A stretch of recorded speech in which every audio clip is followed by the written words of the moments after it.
ஓம் நமோ பகவதே ஸ்ரீ அரவிந்தாய. ஓம் ஆனந்தமயி சைத்தன்யமயி சத்தியமயி.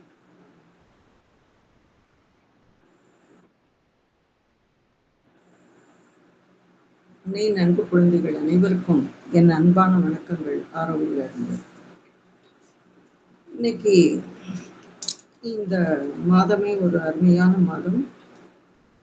நம் பகவானுடைய பிறந்த நாள் ஆகஸ்ட் 15 இந்த சனிக்கிழமை வர இருக்கிறது.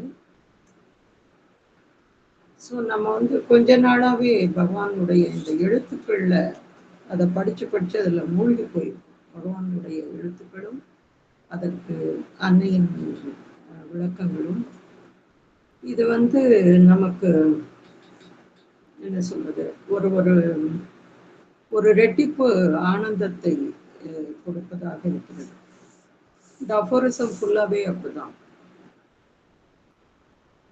ஸோ இப்போ 102 107 வரைக்கும் அஃபோரிசம் நம்பர் 103 to 107 யாராவது வாசிக்கிறீங்களா? முதல்ல இங்கிலீஷ்ல வாசிக்கிறீங்களா யாராவது? அம்மா ரீட் பண்ணவா? வாசிங்க வசந்தம்மா. நன்றிமா. அஃபாரிசம் 103.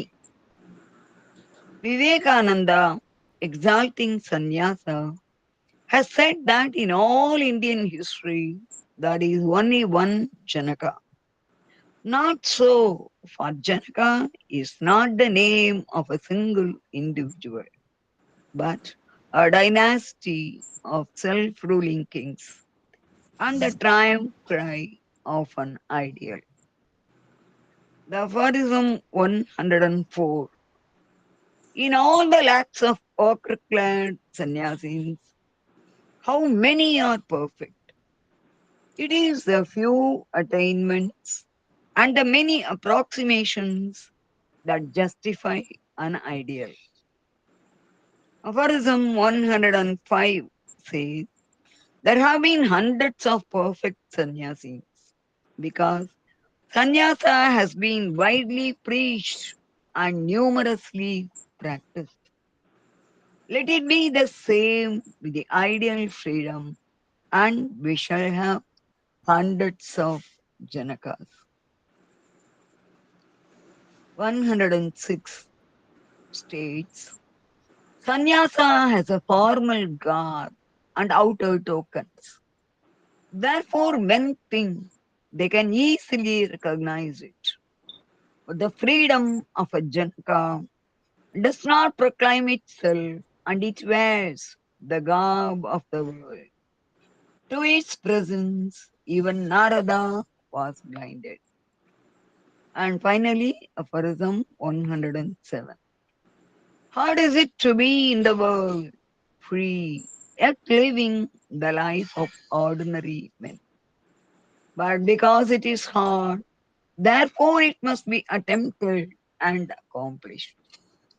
இப்ப படிக்கிற போர்ஷன் போயிடலாமாமா? ஆமா, அதை வாசிக்கணும். அது இட் இஸ் a restriction அந்த இடம் சரிதானோ? எஸ் எஸ் அதான். தேங்க்யூமா. It is page 198 in my book. It is a restriction, a constriction, whereas the true thing is an opening, a widening, an identification with the whole. When you reduce yourself, you do not have any feeling of losing yourself. It takes away your fear of losing yourself. You become something solid and compact. But if you choose the method of widening, the greatest possible widening, you must not be afraid of losing yourself. It is much more difficult. இன்னும் கொஞ்சம் போகணுமா? ஆமா ஆமா, அந்த அடுத்த question முன்னாடி வரைக்கும் வாசிச்சு. சரிமா. Then how can one do this in an external world which absorbs you constantly? Then how can one do this in an external world which absorbs you constantly? I am thinking of people who live in the West. for example. They are constantly swallowed up by their work, their appointments, the telephone. They don't even have a minute to purify what comes pouring in on them all the time and recover. In such conditions, how can one do this? Oh, you must know what to take and what to leave. That is the other extreme. Certainly, monasteries, retreats, escape into the forests or caves are necessary to counterbalance modern hyperactivity. And yet, there is less of all that now than there was 1 or 2,000 years ago. But to me, this seems to have been a lack of understanding. It did not last. Of course, it is this excessive activity which makes an excessive immobility necessary. Thank you. தமிழ்ல யார் வாசிக்கிறா? மைத்திலி வச்சிருக்கீங்களா? வாசிக்கலாமா? வாசிங்க. நன்றி. எல்லோருக்கும் வணக்கம். பக்கம் 106. அது ஒரு தடைக்கட்டு, ஒரு சுருக்குதல். உண்மையான அதுவோ திறத்தல், விரிவடைதல், மொத்தத்துடன் ஒன்று விடுதல். நீ உன்னை சுருக்கி சுருக்கி சுருக்கி கொண்டே போனால் நீ உன்னையே இழக்கும் உணர்ச்சி ஒன்றும் உன்னிடம் இருக்காது. அது உன்னையே இழத்தலில் உள்ள பயத்தை நீக்கிவிடுகிறது. நீ கெட்டியான, நெருக்கமாக அமைக்கப்பட்ட ஒன்றாக ஆகிறாய். ஆனால் நீ விரிவடையும் முறையை தேர்ந்தெடுத்தால் அதிகபட்ச விரிதல். நீ உன்னையே இழப்பதற்கு அஞ்சக்கூடாது. இது அதைவிட மிக அதிக கடினமானது. அப்படியானால் நம் கவனம் முழுவதையும் இழுத்துக்கொள்ளும் புற உலகில் இதை செய்வது எப்படி? உதாரணமாக, நான் மேற்கு நாடுகளில் வாழும் மக்களை மனதில் கொண்டு கேட்கிறேன். அவர்களுடைய வேலை, சந்திப்புகள், டெலிபோன் எல்லாம் அவர்களுக்கு ஒரு நாழிகை ஓய்வும் கொடுப்பதில்லை. இடைவிடாத அவர்கள் மீது வந்து பாய்ந்து கொண்டிருப்பவைகளை தூய்மைப்படுத்தி மீண்டும் பெற அவர்களுக்கு நிமிட நேரம் கூட இல்லை. இந்த நிலையில் அவர்கள் இதை செய்வது எப்படி? எதை எடுப்பது, எதை விடுவது என்று உனக்கு தெரிந்திருக்க வேண்டும். அது மறுகோடி, மடங்கள், ஓய்விடங்கள், காடுகளுக்கும் குகைகளுக்கும் ஓடுதல், இவையெல்லாம் தற்கால மிதமிஞ்சிய வேலைக்கு மாற்றாக கட்டாயம் தேவை. இருப்பினும் 1000-2000 ஆண்டுகளுக்கு முன் இருந்ததை விட இன்று அவை குறைவாகவே இருக்கின்றன. ஆனால் இது பிரச்சனையை சரியாக புரிந்து கொள்ளாதது என்று எனக்கு தோன்றுகிறது. அந்த ஏற்பாடு நிலைக்கவில்லை. ஆனால் இந்த மிதமிஞ்சிய சுறுசுறுப்பு தான் மிதமிஞ்சிய செயலற்ற நிலையை தேவையாக்குகிறது என்பதில் சந்தேகமில்லை. அப்படியானால் அன்றாட சூழ்நிலைகளில் நன்றிமா. நன்றி. ஸோ இது புரியும்னு நினைக்கிறேன். யாராவது சொல்ல முடியுமா?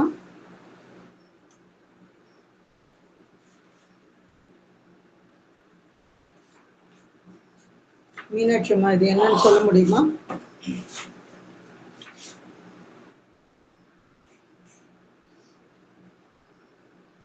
இல்லம்மா, கொஞ்சம் தெளிவா புரியலம்மா எனக்கு. ஓகே, வசந்தம்மா. ஆமா, நான் என்ன புரிஞ்சுக்கிறேன்னா, அந்த ஒரு சம்பிரதாயம் மாதிரி ஒரு மனாஸ்ட்ரி அது இதெல்லாம் நிறைய இருந்தது. அது ஒரு நேரத்துல தேவைப்பட்டது to distinguish who are the persons going in that spiritual way. அது சொன்னாங்க. இங்க என்ன சொல்றாங்கன்னா, அது ரொம்ப ரிஜிடா, அதுல உண்மையான அந்த மன மாற்றங்கள், ஆன்மீக பாதை, அந்த முன்னேற்றம் அதெல்லாம் விட அந்த சாங்கியங்கள் ரொம்ப அதிகமா போறது it is due to lack of understanding. இதெல்லாம் ஒரு 1000-2000 வருடங்கள் முன்பு ரொம்ப இருந்தது. அப்படின்னா simply following something rigidly. without going to the depth of it. அங்க உனக்கு போர் பண்ற அந்த பெரிய இத கூட நீ புடிச்சுக்கல அப்படின்னு வருது இல்லையா? உனக்கு வந்து ஸ்பிரிச்சுவாலிட்டி அப்படியே it is showering on you. ஆனா அதை நீ கேட்ச் பண்ணி you are not using it to purify your self. You are last in the external world அப்படின்னு வருது. அந்த மாதிரி விஷயம் இப்ப கொஞ்சம் குறைஞ்சி வந்திருக்கு. ஆனா அந்த மாதிரி ஒரு சிஸ்டம் இருந்தது, அது தேவைப்பட்டதுங்கிறது வந்து it is lack of understanding அப்படிங்கிற மாதிரி இருக்கு. ஓகே ஓகே, தேங்க்யூ தேங்க்யூ ரெண்டு பேருக்கும். அதாவது இது வரைக்கும் இந்த ரினன்சியேஷன், அதாவது துறப்பதுன்னா என்ன, துறவரம்னா என்ன, உண்மையான துறவரம் என்பது என்ன, அதெல்லாம் இதுக்கு முன்னாடி வந்து படித்தோம். இந்த லாஸ்ட் 107 அப்போரிசம்ல God is to be in the world, அதாவது இது சம்மந்தமாக தான் இப்போ மதர் எக்ஸ்பிளைன் பண்ணுறாங்க அப்படின்னு எனக்கு தோணுது. Hard is it to be in the world, free, yet living the life of ordinary man. But because it is hard, therefore it must be attempted and accomplished. அதாவது அது கஷ்டமா இருக்கிறதுனாலயே, அதாவது ஆர்டினரி மேனா இருந்துட்டு சாதாரண மனித நிலையிலும் கூட ஒரு இன்னர் ஃப்ரீடம் அது வந்து ஒரு மனிதனுக்கு இருந்தது அப்படின்னு சொன்னாக்கா அவன் வந்து he is equal to that Janaka. ஆனா அது வந்து ரொம்ப கஷ்டமாச்சு அப்படின்னு நமக்கு எல்லாருக்கும் இப்பவும் கூட அதே சந்தேகம் வந்து நம்ம எல்லாருக்கும் இருக்கு. அது எப்படி இந்த லைஃப்ல இருந்துட்டே இதெல்லாம் செய்ய முடியும் அப்படின்னு சொல்லிட்டு ஒரு கஷ்டமா இருக்கு. நேத்திக்கு வந்து ஒரு ஃபேமஸ் ப்ரொஃபஸர் ஒருத்தர், அவர் நிறைய இதெல்லாம் வந்து வீடியோ போடுவாரு.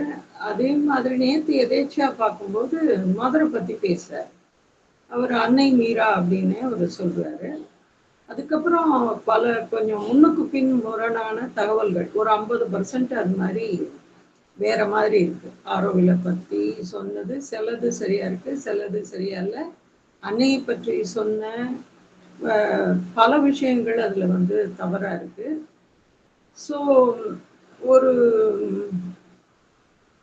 ஒரு பொது தளத்துல பேசும் பொழுது இப்ப நம்ம இந்த வகுப்புல கூட பகவான் என்ன சொன்னாரு அப்படிங்கிறத தான் நம்ம பார்க்கணுமே தவிர, ஒரு சில விளக்கங்கள் உங்களுக்கு புரியணுங்கிறதுக்காக சில அனெக்டோட்ஸ்ன்னு சொல்லப்படுற அந்த முக்கியமான நிகழ்ச்சிகள், பகவானுடைய வாழ்க்கையில் நடந்த நிகழ்வுகள், இல்லாட்டி அன்னையினுடைய வாழ்க்கையில் நடந்த நிகழ்வுகள், இதையெல்லாம் உதாரணமா வச்சு அதை வந்து நம்ம புரிஞ்சுக்க முயற்சி பண்றோம். ஆனா தயவு செஞ்சு ஒரே ஒரு ரிக்வெஸ்ட், எல்லாரும் மதர் ஷேர் இந்த புக்கை மட்டுமே படிங்க, வேற இது மாதிரி இதெல்லாம் கேட்காதீங்க அப்படின்றதுதான் தோணுது. ஸோ அந்த அது வந்து கிட்டத்தட்ட ஒரு 45-50 நிமிஷம் அவர் பேசினாரு. ஒண்ணு மட்டும் ஒரு சாலிடா சரியான விஷயம், ஆஸ்பிரேஷன், ரிஜெக்ஷன், சரண்டர். மற்ற எல்லாமே வந்து கிட்டத்தட்ட ஒரு பாதிக்கு பாதி தான் சரியா இருந்தது. ஸோ இப்போ நம்மளுடைய இந்த அஃபோரிசம்ல பகவான் என்ன சொல்றாருனாக்கா, இது மாதிரி சாதாரண வாழ்வில் இருந்து கொண்டே நாம வந்து ஒரு தெய்வீக நிலையை அடைய முடியும், இல்லாட்டி இந்த புவி வாழ்க்கையை இறை வாழ்க்கையாக மாற்ற முடியும் அப்படிங்கிறதுக்கான ஒரு ஒரு முயற்சியை தான் அன்னையும் பகவானும் எடுத்தாங்க. யாருமே செய்யாத 2 விஷயம் இந்த பூரண யோகம் மூலமாக செய்யப்பட்டது. ஒன்று வந்து என்னன்னாக்கா, இந்த உலகில் இருந்து கொண்டே வாழ்ந்து கொண்டே ஒரு தெய்வீக வாழ்க்கை எப்படி வாழ்வது, அது ஒண்ணு. 2வது இந்த உடலின் திருவுருமாற்றம், அதாவது நம்ம இயல்பையும் மாற்றுவது, அதுக்கப்புறம் உடலையும் கடைசி இறுதி நிலையாக இந்த உடலையும் மாற்றம் செய்வது. இந்த 2 விஷயத்தையும் இதுவரைக்கும் யாருமே ஒரு பெரும்பாலும் டச் பண்ணது இல்லவே இல்லை, செய்யவே இல்லை அப்படின்றது நமக்கு நல்லா தெரியும். ஏன்னா பலவிதமான ஆன்மீக விஷயங்களையும் ஆன்மீகவாதிகளுடைய இதையும் நம்ம படிச்சிருக்கோம். ஆனா அன்னையும் பகவானும் செய்ததை போல அவர் செய்ய வேற யாரும் செய்யல. ஸோ அதனால இங்க என்ன சொல்றாருனாக்கா, அது வந்து ரொம்ப கடினமானதுதான். But because it is hard, therefore it must be attempted and accomplished. அதனாலேயே இதை வந்து முயற்சி செய்யணும், அதுல வெற்றி அடையணும் அப்படிங்கிறத பகவான் சொல்றார். அப்போ அதுக்கு தான் வந்து கிட்டத்தட்ட ஒரு இதுவாக விளக்கமாக இந்த பக்தி இருக்கு. It is a restriction, a constriction, whereas the true thing is an opening, a widening, an identification with the whole. இப்போ வந்து நம்மளை குறுக்கிறது, சுருக்கிக்கிறது. ஆனா உண்மையான விஷயம் என்ன அப்படின்னு சொன்னாக்கா, அதை வந்து நம்மை நாமே திறப்பது.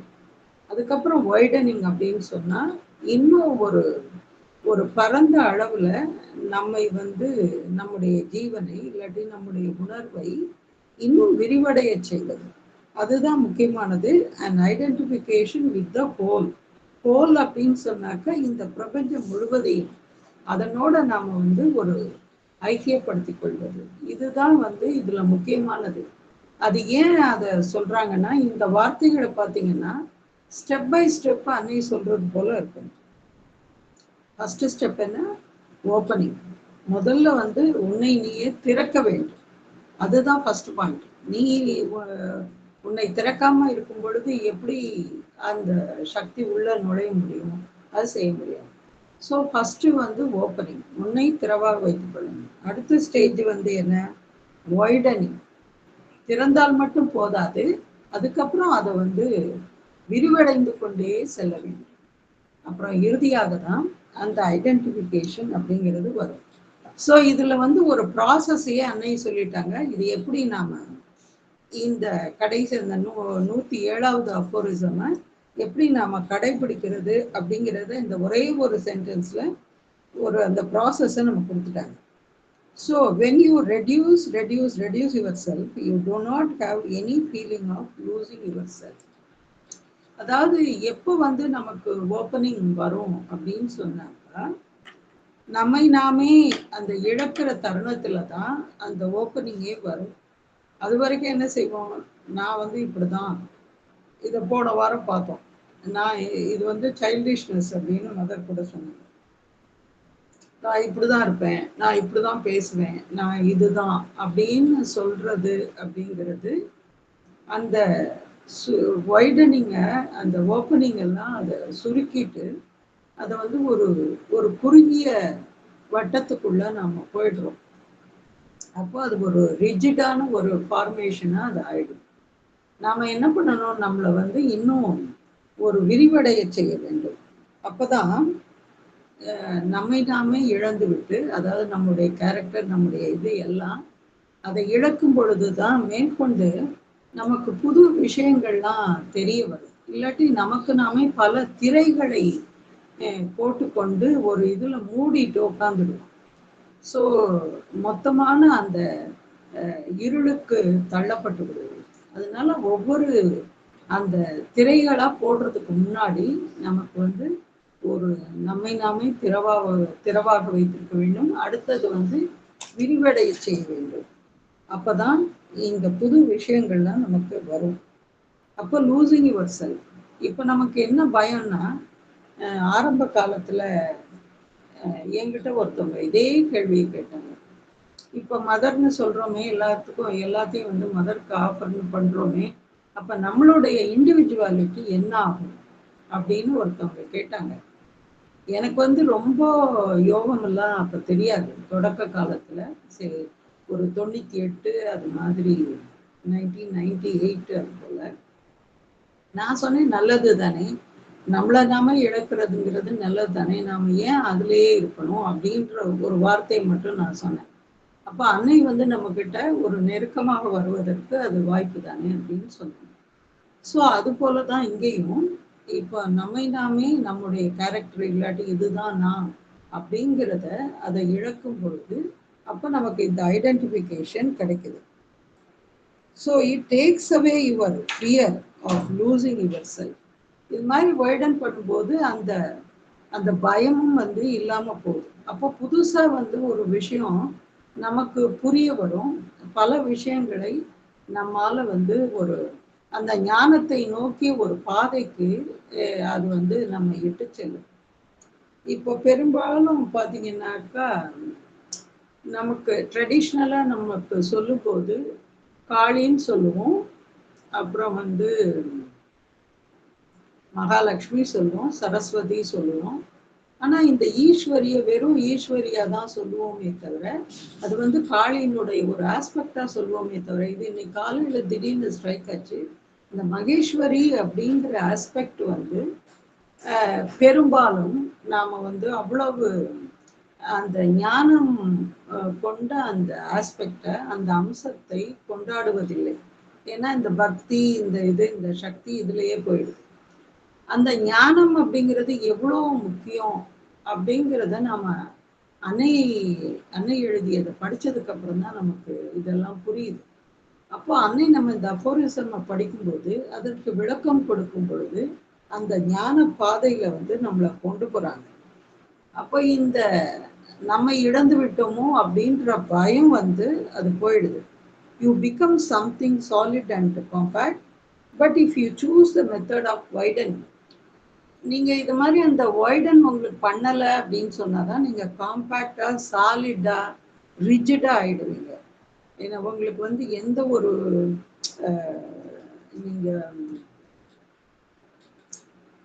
சில சிறை கைதிகள் அந்த இதுல எல்லாம் பார்த்தோம்னாக்கா தெரியும், அந்த முகம் பார்த்தா எப்படி இறுகி போயிருக்கும். இல்லாட்டி இந்த காவலர்கள் சிலருடைய முகத்தை எல்லாம் பார்த்தா நமக்கு தெரியும் எப்படி இறுகி போயிருக்காங்க அப்படின்னு சொல்லிட்டு. ஏன்னா அந்த அவங்களுடைய வேலை, அதனுடைய கடினத்தன்மை, அப்புறம் தான் அவங்க அப்படிதான் இருந்தாகணும், அந்த ரிஜிடா ஸ்ட்ரிக்டா இருந்தாகணும் அப்படிங்கும் பொழுது அதுவே ஒரு இதை கொண்டு வருது இந்த முகபாவத்துல. ஆனா இங்க வந்து அதை தான் இங்க அன்னை சொல்ல வர்றாங்க. அது மாதிரி நம்ம ஆயிடும். But if you choose the method of widening, ஆனா இதை வந்து விரிவடை செய்யும் அந்த ப்ராசஸ்ல த கிரேட்டஸ்ட் பாசிபிள் வைடனிங் எவ்வளோ மேக்சிமம் செய்ய முடியுமோ அந்த அளவுக்கு விரிவடை செய்யும் பொழுது you must not be afraid of losing your self. அப்போ வந்து நமக்கு நாம இழந்து விட்டோம் அப்படின்ற அந்த இது வந்து வராது.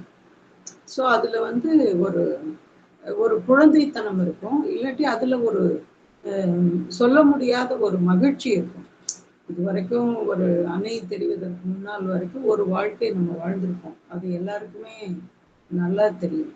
அதுக்கப்புறம் அன்னைக்கிட்ட அறிமுகமானதுக்கு அப்புறம் பார்த்தீங்கன்னா நிறைய நமக்குள்ளேயும் இல்லாட்டி நம்ம சுற்றியும் அந்த மாற்றங்கள் அப்படிங்கிறது அது கட்டாயம் அது வரும். ஏன் அப்படின்னு சொன்னாக்கா, ஏன் அது மாதிரி மாற்றங்கள் வருது?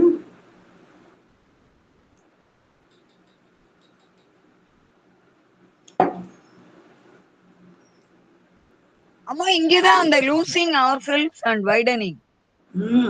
நீங்க சொன்ன மாதிரி, வசந்தம்மா சொன்ன மாதிரி சில இதெல்லாம் ஃபாலோ பண்ணி அதுலேயே மூழ்கி இருக்காம இப்போ வந்து அடுத்த ஒரு நிலைக்கு உங்களை நீங்களே விரிவடைய செய்து கொள்கிறீர்கள். அதனாலதான் அந்த ஒரு முகத்துல பார்த்தா ஒரு சந்தோஷம் இருக்கு, ஒரு தெளிவு இருக்கு, யாருக்கும் இல்லாத அந்த அமைதி ஒண்ணு இருக்கு. எல்லாரும் ஒரு பதட்டமாவே எங்கேயும் ஓடிட்டு இருக்காங்க. ஆனா இங்க பாத்தீங்கன்னாக்கா இந்த சூழல்ல மட்டும் ஒரு அமைதி இருக்கு. ஓகேவா? ஸோ அதுதான் இங்க வந்து சொல்றாரு. It is much more difficult. ஆனா இதுதான் வந்து ரொம்ப கஷ்டமானது. ஏன்னா சுருக்கிறதுங்கிறது ரொம்ப ஈஸி. நான் இப்படிதான் இருக்கேன், எனக்கு வந்து இது போதும் அப்படின்னு சொல்றது ரொம்ப ஈஸி. ஆனா அந்த விரிவடைய செய்வது அப்படிங்கிறது ரொம்ப கஷ்டமான வேலை. இப்போ அந்த கேள்வி வருது, சாதாரண வாழ்க்கையில இருந்து கொண்டு எப்படி இதை செய்ய முடியும் அப்படின்னு ஒருத்தர் கேட்கிறார். Then how can one do this in an external world which absorbs you constantly? இதெல்லாம் நமக்கு வர கேள்வி. I am thinking of people who live in the West.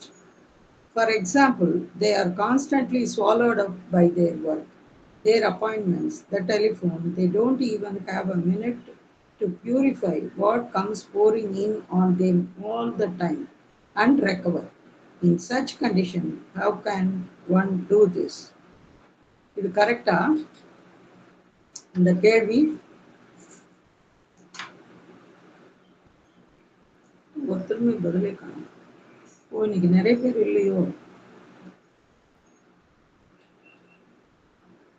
அந்த கேள்வி கேக்குறவங்க இது வந்து நம்முடைய சுற்று சூழ்நிலையை விட அந்த வெஸ்டர்ன் கல்ச்சர்ல இது எப்படி பொருந்தும்?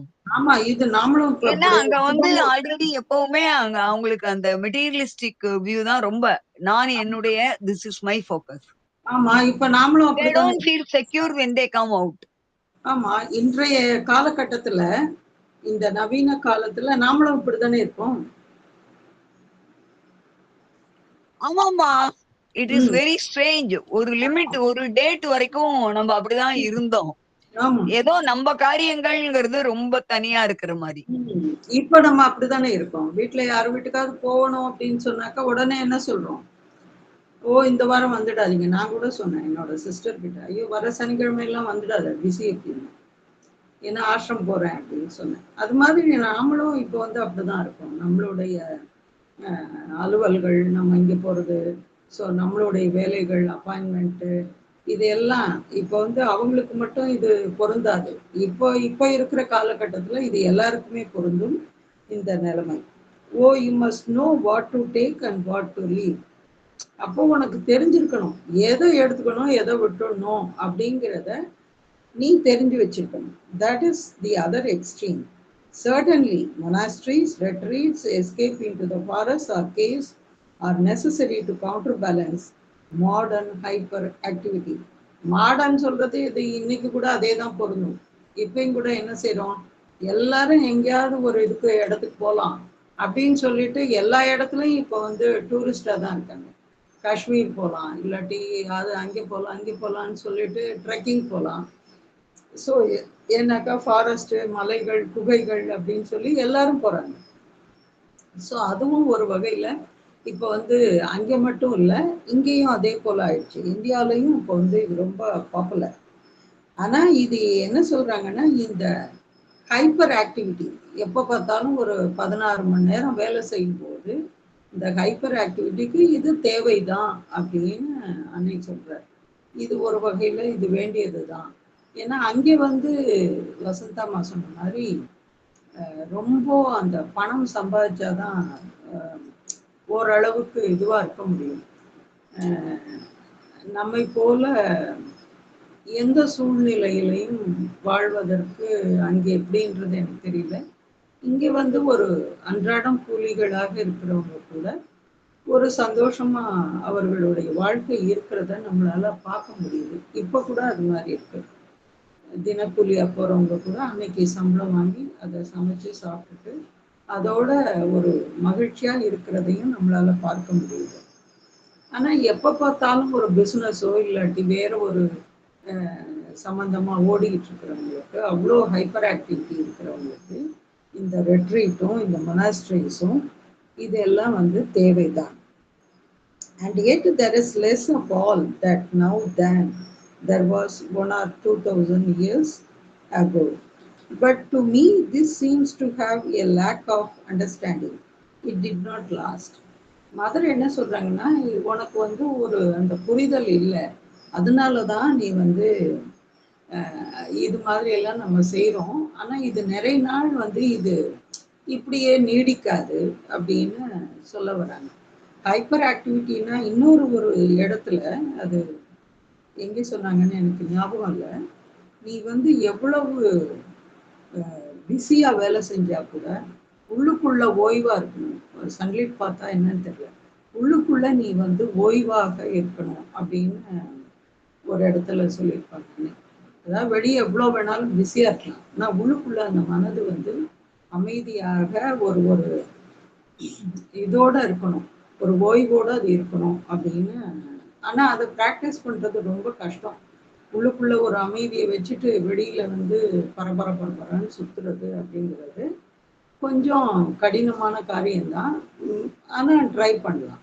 ஸோ அதே தான் இங்கேயும் சொல்கிறாங்க. அந்த புரிதல் நமக்கு இல்லை. அப்போ எதை விடணும், எதை வச்சுக்கணும் அப்படிங்கிறது தெரியல. சில சமயம் ஓவர் டூ பண்ணுறதுன்னு சொல்லுவோம். இப்போ நம்மளே எடுத்துட்டாக்க, இப்போ இன்னைக்கு வந்து ஒரு 10 பேர் தான் இருக்காங்க. 25 பேர் வர்றது 25 பேர் வருது இல்ல. ஆனா இன்னைக்கு ஒரு 10 பேர் தான் இருக்கோமா?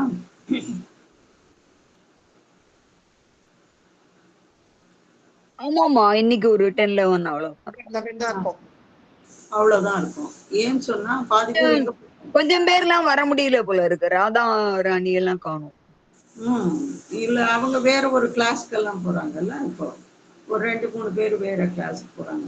இது மாதிரி இது கூட ஒரு அமைதியின்மை அப்படின்னு தான் சொல்ல முடியும். ஐயோ அதை சொல்றாங்க, அதுல எதையாவது விட்டுடுவோம் அப்படின்னு சொல்லி அதுல போறது. ஐயோ இந்த கிளாஸ் இருக்கு, ஐயோ இதை விட்டுடுவோம் அப்படின்னு இதுவும் இதுல போறது. ஸோ அப்போ வந்து அந்த ஒரு சந்தோஷம் இல்லாம போய் அதுக்கு பதிலா என்ன வந்துட்டு மன சஞ்சலம் தான் வரும். டென்ஷன் வந்துடும். அதுவும் டென்ஷன் ஆகுறோம். அது தேவையில்லை.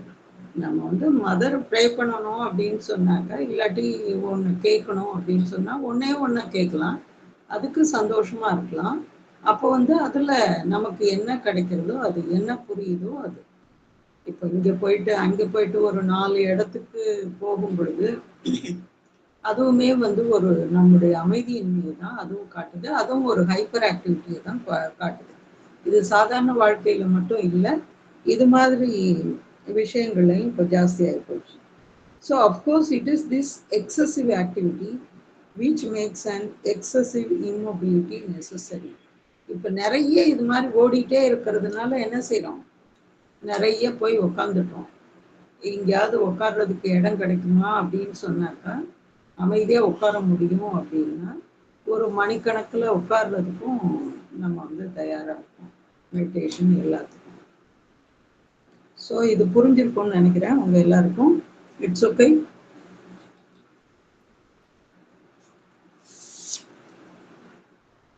அடுத்தது யாராவது வாசிங்க. அடுத்த கொஸ்டின்ல இருந்து யார்கிட்ட புக் இருக்கு? பானுப்பிரியா வாசிங்க. How can one find a way to be what one should be in normal conditions? How can one avoid falling into one kind of excess or the other? Yes, to live normally and to be free. My child, that is why the ashram was created. That was the idea. Because in France, I was always asking myself, how can one find time to find oneself? How can one even find the time to understand how to become free? So then I thought a place where material needs will be sufficiently provided for, so that if one truly wants to become free, one can do so. And the ashram was founded on this idea, not on any other. A place where people would have enough to live on, so as to have time to think of the true thing. Mother smiled. Human nature is such that laziness has taken place of aspiration, not for everyone, but anyway in a quiet, a general way. And license or libertinism has taken the place of freedom, which would tend to prove that the human race has to pass through a period of rough handling before it is ready to pull itself away more sincerely from its slavery to activity. Indeed, the first movement is this: oh, to find the place where one can concentrate, find oneself, truly live without being preoccupied with material things. This is the first aspiration. It was even on the basis, at any rate in the beginning, the disciples were chosen, but it does not last. Things become easy, and so one lets oneself go. There are no more restraints, and so on acts foolishly. But one cannot even say that there was a mistake in the selection. One would be tempted to believe it, but it is not true, because the selection was made according to a very precise and clear indication. It is probably the difficulty of keeping the inner attitude unmixed. This is exactly what Sri Aurobindo wanted, what he was trying for. He said, if I could find 100 people, that would be enough. But it did not say 100 for long. And I must say that even when it was 100, it was already mixed. Many came, attracted by the true thing, but one lets oneself go. That is, it is impossible to hold firm in one's true position. Okay, thank you Bhanupriya. தமிழ்ல யாராவது வாசிங்க. நான் வாசிக்கட்டுமா madam? வாசிங்க மைத்திலி. அப்படியானால் அன்றாட சூழ்நிலைகளில் ஒருவன் எப்படி இருக்க வேண்டுமோ அப்படி இருக்க ஒரு வழி காண்பது எப்படி? இந்த வகையிலோ அந்த வகையிலோ மிதமின்றி போகாமல் இருப்பது எப்படி? ஆம், இயல்பான நிலையில் வாழ்ந்து கொண்டு சுதந்திரமாக இருப்பது எப்படி? என் குழந்தாய், அதற்காகத்தான் ஆசிரமே உருவாக்கப்பட்டது. அதுதான் நோக்கம். ஏனெனில் பிரான்சில் இருக்கும் போது என்னுள் எப்பொழுதும் இந்த கேள்வி எழும். தன்னை அறிவதற்கு நேரம் ஒதுக்குவது எப்படி? விடுதலை பெறுவதற்கு வழி என்ன என்பதை கண்டுபிடிக்கத்தானும் நேரம் எங்கே இருக்கிறது? அதன் மேல் நான் இவ்வாறு சிந்தித்தேன். ஒருவனது தூள தேவைகளுக்கெல்லாம் போதுமான அளவு ஏற்பாடு செய்யப்பட்டு, ஆகவே ஒருவன் உண்மையாகவே விடுதலை பெற விரும்பினால் அவ்வாறே செய்யக்கூடிய ஓர் இடம் இருக்க வேண்டும். இந்த கருத்தில் தான் ஆசிரமம் உருவாக்கப்பட்டது, வேறொரு நோக்கத்துடன் அல்ல. வாழ்க்கைக்கான குறைந்தபட்ச தேவைகள் பூர்த்தி செய்யப்பட்டு, அதனால் உண்மையான பொருளை பற்றி சிந்திக்க நேரம் கிடைக்கும் ஓர் இடம். அன்னை முருவளிக்கிறார். ஆர்வத்தின் இடத்தை சோம்பல் எடுத்துக்கொண்டு விட்டது. இதுதான் மனித சுபாவம். எல்லோருக்கும் இது பொருந்தாது, ஆனால் பொதுவாக அப்படித்தான் இருக்கிறது. சுதந்திரத்தின் இடத்தை மனம் போன போக்கு எவ்வித கட்டுப்பாடின்மை எடுத்துக்கொண்டு விட்டது. இது மனித இனம் செயல்பாட்டிற்கு அடிமைப்பட்டிருக்கும் நிலையிலிருந்து விடுபடும் முன் முரட்டுத்தனமாக கையாளப்படும் ஒரு காலகட்டத்தை அது கடக்க வேண்டியுள்ளது என்பதையே இது காட்டுகிறது. முதல் இயக்கம் இப்படி இருக்கும். உடலை பற்றிய விஷயங்களிலேயே மூழ்கியிராமல் ஒருமுனைப்பட்டு தன்னை கண்டுபிடித்து உண்மையாகவே வாழக்கூடிய ஓர் இடம் கிடைத்தால் அதுவே முதல் ஆர்வம். தொடக்கத்தில் ஆவது இந்த அடிப்படையில் தான் சீடர்கள் தேர்ந்தெடுக்கப்பட்டனர். ஆனால் அது நீடித்திருப்பதில்லை. வாழ்க்கை சிரமம் இல்லாததாகியவுடன் கட்டுப்பாடுகள் தளர்ந்து விடுகின்றன. ஒழுக்க ரீதியாக கட்டுப்பாடுகள் எதுவும் இல்லாததால் முட்டாள்தனமாக நடக்க தொடங்கி விடுகின்றன. தேர்ந்தெடுத்த விஷயத்தில் தவறு ஒன்றும் இல்லை, அப்படி நினைக்க சொல்லும். ஆனால் அது உண்மையல்ல. ஏனெனில் மிக துல்லியமான மிக தெளிவான அறிகுறிகளின் படியே தேர்வு நடந்தது. ஒருவேளை மனப்பான்மையை கலப்பின்றி தூய்மையாக வைத்துக் கொள்வதிலுள்ள கஷ்டமாக இருக்கலாம். இதேதான் ஸ்ரீ அரவிந்தர் விரும்பினார். அதற்காகத்தான் அவர் முயன்றார். ஒரு 100 பேர் கிடைத்தால் அது போதும் என்றார் அவர். அந்த 100 பேரோடு அதில் அதிக நாள் நிற்கவில்லை. ஆனால் 100 பேராக இருக்கும் போதே கலப்பு ஏற்பட்டு விட்டது. உண்மையான குறிக்கோளினால் கவரப்பட்டு பலர் வந்தனர். ஆனால் கட்டுப்பாடுகள் தளர்ந்து விடுகின்றன. அதாவது தன்னுடைய உண்மையான நிலையில் உறுதியாக நிற்றல் அசாத்தியமாகிறது. Thank you madam. தேங்க்யூ. சொல்லுங்க பார்க்கலாம். மைத்திலி, என்ன படிச்சீங்க, என்ன புரிஞ்சுட்டீங்க? ஆசிரமம் எதுக்காக ஏற்பட்டதுங்கிறத அழகா சொல்லியிருக்காங்க அன்னை. அதாவது பொருளை பற்றி சிந்திக்க நேரம் கிடைக்கும் ஒரு இடம், அதுதான் ஆசிரமம். உண்மையான பொருளை பற்றி சிந்திக்க நேரம் கிடைக்கும் ஒரு இடம் அப்படிங்கிறாங்க அன்னை. அதுதான் ஆசிரமன்ட்டு. ஆனா அது என்ன ஆயிடுது, அதையே மறந்துட்டு அவங்க அதாவது அங்க இதுல ரூல்ஸ் அண்ட் ரெகுலேஷன்ஸ் எல்லாம் ஒண்ணும் இல்லாதனால அவங்க மனம் போன போக்கு அதெல்லாம் வந்துடுறது, கட்டுப்பாடின்மை அதெல்லாம் வந்துடுறது. அதனாலதான் அதாவது அந்த கடைசியில சொல்றாங்க, அதாவது தன்னுடைய உண்மையான நிலையில் உறுதியாக நிற்றல் அசாத்தியமாகிறது. அதாவது அந்த உண்மையான பொருளை பற்றிய சிந்திக்க நேரம் கிடைப்பது இல்லை, அதை விட்டுறோம் நம்ம. அதுதான் எனக்கு தோணிது. Okay, thank you. வேற யாராவது? பானுப்பிரியா? அம்மா அதான் மேம், என்னன்னா ஆசிரம் கண்டுபிடிச்சதை பத்தி அழகா சொன்னாங்க. பட் அது அதர் பார்ட் படிக்கும் போது பார்த்தா ஒரு டாக்ல அலோக் தான் ஒரு இடத்துல சொல்லுவாரு. சோ ஆசிரமுக்குள்ள அந்த நமக்கு அங்க அந்த சூழல் அங்க வரும்போது வரணும்னு அப்படியே ரொம்ப இருக்கும், தாகம் இருக்கும். பட் ஆனா அங்க வந்து கொஞ்ச நேரத்துக்கு அப்புறம் சேச்சுரேட் ஆயிடுது இல்லையா அப்படிங்கிற மாதிரி சொல்லும் போது, அப்படின்னா எந்த அளவுக்கு அந்த பாத்திரத்தை இன்னும் பெருசாக்கிக்கணும், எவ்வளவு வைடன் ஆக்கிக்கணும், எவ்வளவு அந்த ஆஸ்பிரேஷன் இருக்கணும் அப்படிங்கிற மாதிரி ஒரு டாபிக் இருந்தாரு. இல்லையா வரும்போது இருக்கு. பட் ஆனா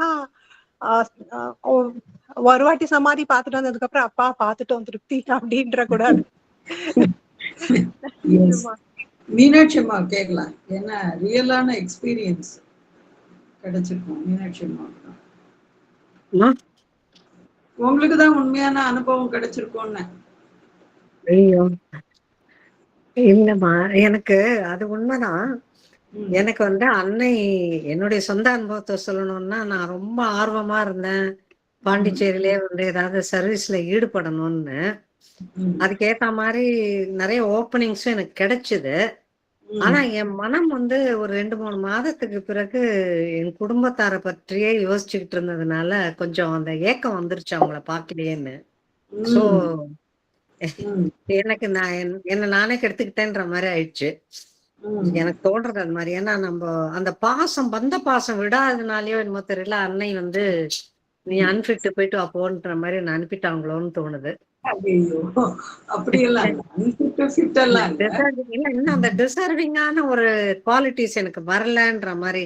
ஏன்னா சன்ன அவன் மேரேஜ் பண்ணிக்காதனால என்ன பண்றானோ ஏது பண்றானோ அவனை சுத்தியே மனசு ரொம்ப ஓடிட்டு இருந்ததுனால கடைசியில நீ கிளம்பு அப்படின்ற மாதிரி ஒரு சூழலை உருவாக்கி இன்னைக்கு எனக்கு அங்க போய் தொடர்ந்து இருக்கக்கூடிய ஒரு சூழலை அன்னை விடல. சோ இது போல மக்களுக்கு வந்து எப்படின்னா, அன்னை உண்ண உணவு, இருக்க இடம், உடுக்க உடைன்ற மாதிரி அடிப்படை தேவைகள் எல்லாம் நிறைவேற்றிட்டா இறைவனை அந்த உண்மையான பொருளை வந்து சிந்திப்பாங்கன்னு சொல்லிதான் ஆசிரமம் உருவாக்கப்பட்டது.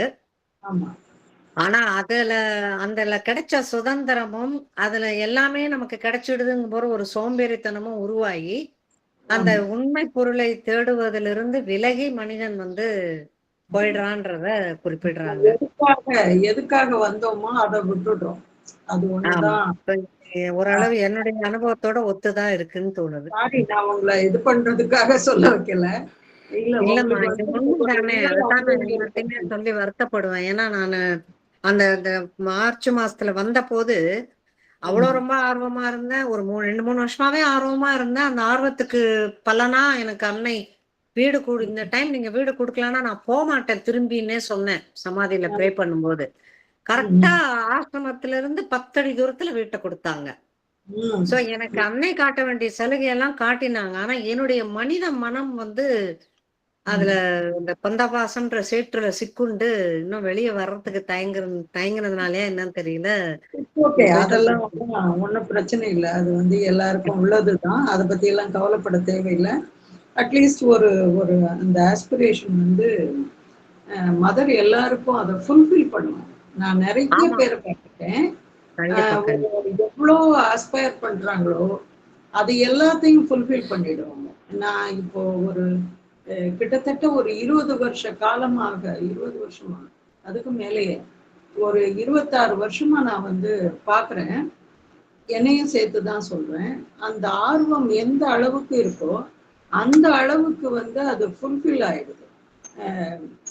இன்னும் வந்து இன்னும் சொல்ல போனா எனக்கு ஆர்வம் தான் இருக்கு. என்ன செய்யணும் அப்படிங்கிறது நிஜமாவே நான் செஞ்சுட்டேன்னா, இல்லாட்டி எதையாவது விட்டுட்டேனா, இல்லாட்டி இன்னும் மதர் எதுக்கு என்ன இங்கே கொண்டு வந்தாங்களோ அதை நான் செஞ்சேன்னா செய்யலையா, இது மாதிரி எல்லாம் சில சந்தேகங்கள் வந்து அது வரதான் வருது. பட் ஆனா ஆரோவில்ல இருக்கும். அது மட்டும் ஒரு ஓகே, இந்த இடத்த விட்டு போகல, இங்க இருக்கும் அப்படிங்கிறது மட்டும் புரிஞ்சது. ஆனா ஒரு இப்போ கொஞ்ச நாளா இல்ல, ஒரு ஆரம்ப காலகட்டத்தில எல்லாம் நிறைய அது மாதிரி நம்முடைய ஆர்வத்தை குறைக்கிற அளவுக்கு அளவுக்கு பல விஷயங்கள் வந்து இங்க நடந்தது. அதாவது நான் என்ன சொல்லிக்கிறேன், நான் சுனாமி வந்தது நாங்க இங்க வந்ததுக்கு அப்புறம் தான். எப்போ அது வந்தது? 2004. ஆமா. 2004ல சுனாமி வந்தது. பேசாம ஓடியே போயிடலாம் போல இருந்தது. ஏன்னாக்கா அந்த அளவுக்கு ஒரு பெரிய தாக்கம். அப்கோர்ஸ் ஆஷ்ரம் பக்கத்துல எல்லாம் ஒண்ணும் இல்லை. இருந்தாலும் அந்த எல்லாரும் சொல்ற அந்த பயம் அது எல்லாம் இருந்தது. அப்போ பிஎஸ்என்எல்ல வேலை செஞ்சுட்டு தான் இருந்தேன். அது மாதிரி. அதுக்கப்புறம் இங்க வந்ததுக்கு அப்புறமும் 2 முறை இதே மாதிரி ஒரு பெரிய இந்த புயல் இதெல்லாம் வந்தது. 2 முறை வந்தது. 2008 நான் வந்ததுக்கு அப்புறம் 2008ல ஒரு தடவை வந்தது, 2011ல ஒரு தடவை வந்தது. ஸோ இது மாதிரி ஒரு ரெக்கரிங்கா அது நடந்துட்டே இருந்தது. இங்க வந்ததுல இருந்தே ஒவ்வொரு தடவையும் ஒன்னொன்னு ஏதாச்சும் ஒண்ணு நடக்கும். பட் இருந்தாலும் சரி, நம்ம வந்து அன்னைக்கிட்ட வந்துட்டோம். ஸோ அன்னை நம்மளை பார்த்துப்பாங்க அப்படிங்கிறது ஒரு லேசா குறையிற மாதிரி இருந்தால் கூட ஒரு டிட்டர்மினேஷனை மட்டும் வச்சுக்கிறது. ஓகே, நம்ம இதை விட்டு போகக்கூடாது, அவ்வளோதான். ஸோ வேற எதுவும் முடிவு பண்றது இல்லை. ஆனா அது மாதிரி பல விஷயங்களையும் அந்த டிட்டர்மினேஷனே கடைசியில வந்து தீர்மானிச்சது. இப்பவும் கூட பல சிக்கல்கள் வரும்போது அந்த டிட்டர்மினேஷனே ஒரு பக்கம் அது கை கொடுக்குது அப்படிங்கிறதையும் இங்க வந்து சொல்லணும் அப்படின்னு நினைக்கிறேன். பலவிதமான அந்த அனுபவங்கள் அன்னை வந்து இங்க நமக்கு சொல்றது இந்த பேரால என்ன அப்படின்னு சொன்னாக்கா, அதாவது அந்த கேள்வி என்ன கேட்குறாங்க, but how can one find a way to be what one should be in normal conditions. எப்படி ஒரு வழியை கண்டுபிடிக்கிறது, எப்படி நம்முடைய சாதாரண வாழ்க்கையில எப்படி நம்ம இப்படியெல்லாம் இருக்க முடியும், இதுதான் கேள்வி. அப்புறம் how can one avoid following into one kind of excess or the other. Mother அதுக்கு எப்படி பதில் சொல்றாங்க பாருங்க. அப்போ இது எப்படி கண்டுபிடிக்கிறதுன்னா, மதர் என்ன சொல்றாங்க, எல்லாம் ஒரு பக்கம் ஓவரா சாஞ்சிடாத அப்படிங்கிறது தான் அன்னையினுடைய பதிலா இருக்கு. ஹவு கேன் ஒன் அவாய்ட், அதுல எப்படி ஒரு பக்கம் முழுசா சாயாம இருக்கிறத எப்படி அவாய்ட் பண்றது, இதை தான் வந்து நீ பார்க்கணும். Yes, to live normally and to be free. சாதாரணமாகவும் வாழணும், ஆனா சுதந்திரமாகவும் வாழணும். அப்போ எப்படி வாழ்றது? அன்னை வந்து அந்த 1912ல நினைக்கிறேன் நான், பாரிஸ்ல வந்து ஒரு சத்சங் மாதிரி வச்சிருந்தாங்க. ஒரு 12 உறுப்பினர்கள் இருக்கிற அந்த கூட்டத்துல வந்து வாரம் கூட்டம் நடக்கும். ஒரு விஷயத்தை பத்தி பேசுவாங்க. அதுக்கப்புறம் சில கேள்விகள்லாம் யாருக்கு வருதோ அவங்க வீட்டில் போயிட்டு அதை இது பண்ணிட்டு அடுத்த வாரம் அதை வந்து திருப்பியும் அதை டிஸ்கஸ் பண்ணுவாங்க. அப்போ அன்னை வந்து ஒருத்தவங்க சொன்னாங்க, நாங்க வந்து எப்போ பார்த்தாலும் இந்த எங்களுடைய வாழ்க்கைக்காக வாழ்வாதாரத்துக்காக நாங்கள் ஓடிக்கிட்டு இருக்கோம்.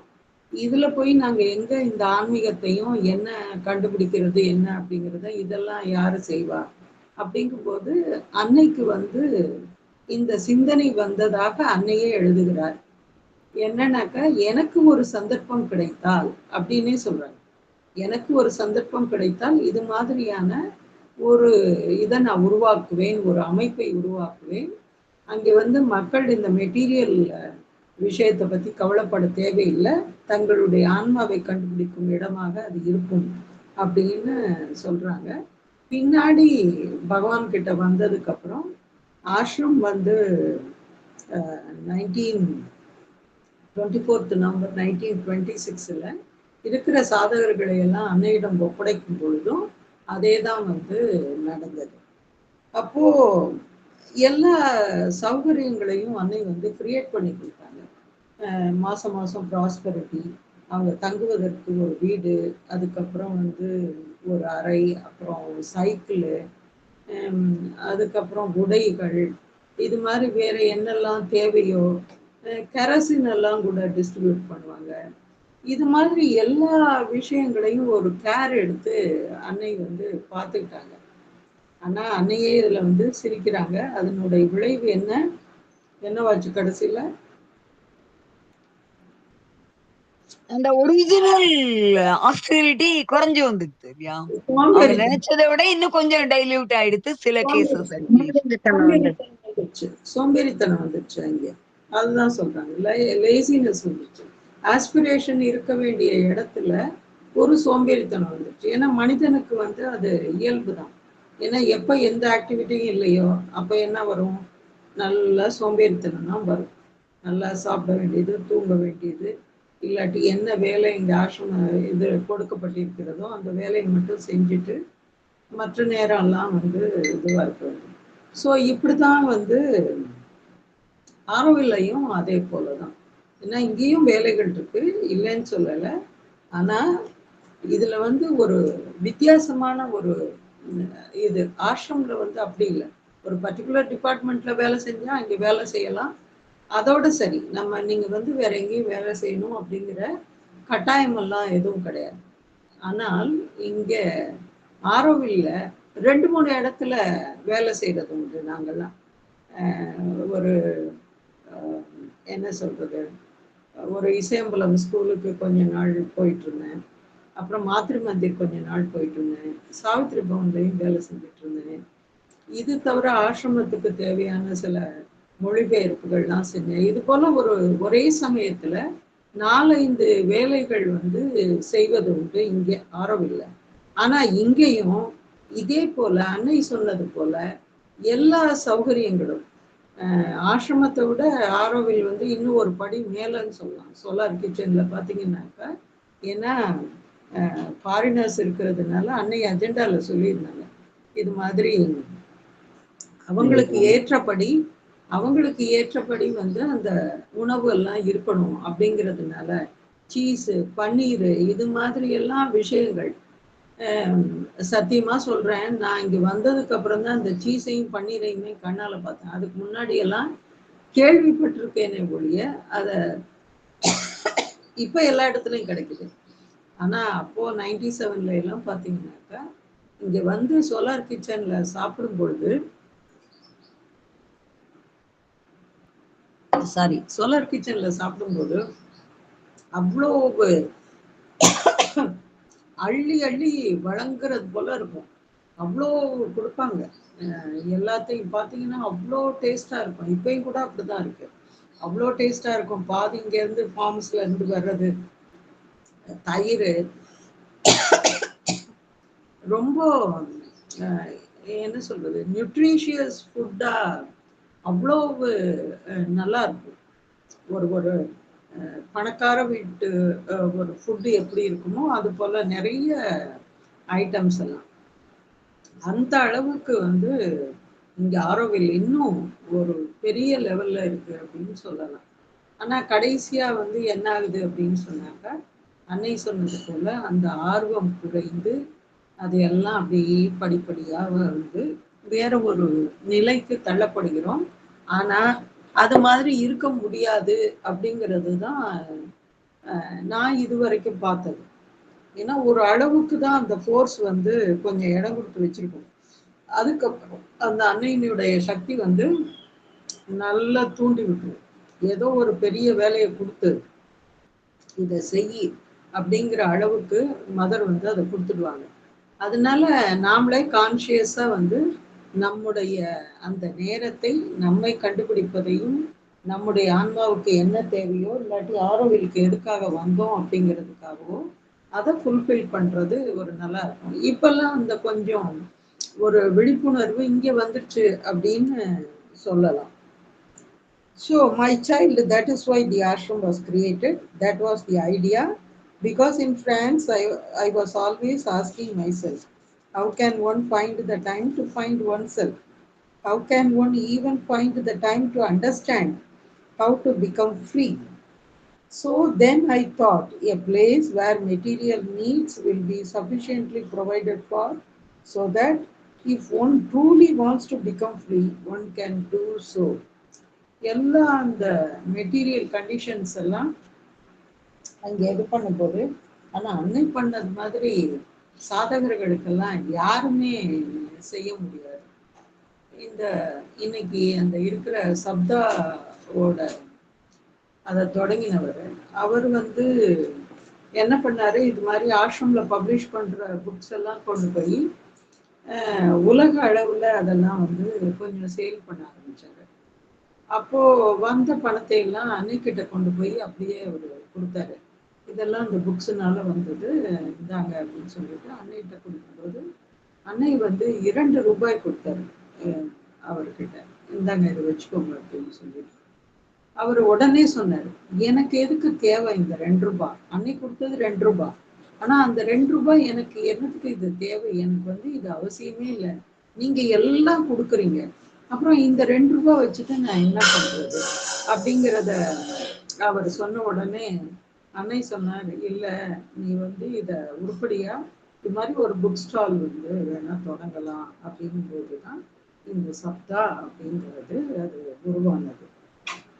ஸோ இது போல ஒரு சிலருக்கு வந்து அன்னை அந்த ஒரு ஒரு ஐடியாவும் அது கொடுத்துருக்காங்க. அது அவ்வளவு பெருசா வந்து ஆயிருக்கு. ஸோ ஆரோவில்லையும் அதே போலதான். இப்போ ஒரு சின்னதாக ஆரம்பிச்ச சாவித்திரி பவன் வந்து வேலை செஞ்சு செஞ்சு செஞ்சு சிறுக சிறுக அது வந்து அதனுடைய வீச்சு அப்படியே பெருசாயிட்டே போகுது. இன்னும் உலகம் முழுக்க இன்னும் பலவிதமான விஷயங்களை வந்து இங்க செய்யும்படி இப்போ இருக்கு. ஸோ இப்படிதான் அந்த ஆர்வத்தை வந்து கட்டாயம் அன்னை வந்து பூர்த்தி செய்வார் அப்படிங்கிறதுல ஒரு சந்தேகமும் இல்லை. ஆனா நாம தான் கொஞ்சம் அதுக்கு ஓப்பனாகவும் வைடாகவும் இருக்கணும். And the ashram was founded on this idea, not on any other.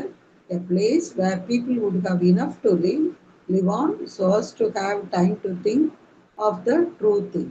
அந்த உண்மை அந்த சத்திய விஷயத்தை கண்டுபிடிக்கணும். மதர் ஸ்மைல்ஸ், அன்னை வந்து சிரிக்கிறார். வேற என்ன பண்றது இல்லை. Human nature is such that laziness has taken place the place of aspiration. அந்த ஆர்வம் இழந்த இடத்த வந்து இந்த சோம்பேறித்தனம் பிடிச்சிக்கிச்சு. நாட் ஃபார் எவ்ரி ஒன், அதையும் சொல்றேன் நான், எல்லாரும் இல்லை, but anyway in quite a general way. அதாவது பொதுவா வந்து மக்கள் இப்படிதான் இருக்காங்க. And license or libertinism has taken the place of freedom. அப்ப வந்து இத ஒரு நமக்கு கொடுக்கப்பட்ட சுதந்திரத்தை அப்ப என்ன செய்யணும்? ஒரு வீட்டுல ஒரு ஃப்ரீடம் கொடுக்குறாங்க நமக்கு அப்படிங்கும்போது நாம அந்த ஃப்ரீடத்தை எப்படி பயன்படுத்தணும்? முறையா பயன்படுத்தணும். மீனாட்சி அம்மா என்ன சொல்றீங்க? கேர்ஃபுல்லா பயன்படுத்தணும். கேர்ஃபுல்லா அப்பதான் ரொம்ப கட்டுப்பாடோட இருக்கணும்னு நான் சொல்றேன். எங்க ஃப்ரீடம் அதிகமாக கொடுக்கப்பட்டிருக்கிறதோ அங்கேதான் நீங்க வந்து இன்னும் உங்களுக்கான கட்டுப்பாடுகளை நீங்கள் வகுத்து கொள்ள வேண்டும்.